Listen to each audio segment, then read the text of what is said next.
Sebenarnya dulu asalnya Setalam ni memang nak ambil daripada Talam kampung, Talam Western. Ada dua-dua. Tapi kita kena korbankan satu. Hari tu pernah satu hari kita tutup menu Western. Tutup terus. Seolah-olah macam kita nak fokus kepada masakan kampung lah kat sini.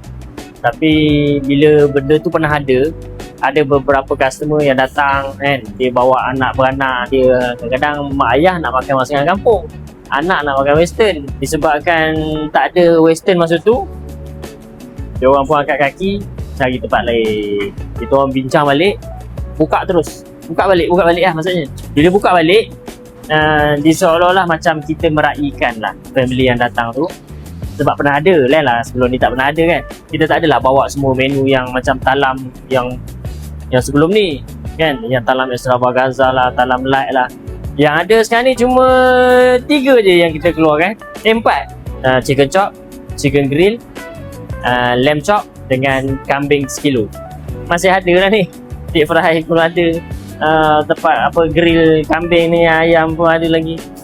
Kira-kira benda ni nak gerak dah pergi tempat lain lah, ataupun kita dah kosong kawasan ni. Tapi dia masih ada lah. Fokus kita tetap dekat masakan kampung.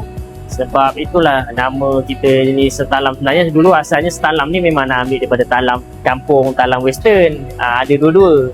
Tapi kita kena korbankan satu. Tapi bila nak korban dia tak jadi, tak berkorban sangat. Kita hidupkan balik. Cuma waktu dia agak lambat sikit lah kita buka. Pukul 4 petang dan ke atas. Sebab tengah hari ni kita makan orang kampung lah. Western baru kita bawa petang ke malam. Jom datang ke Setalam.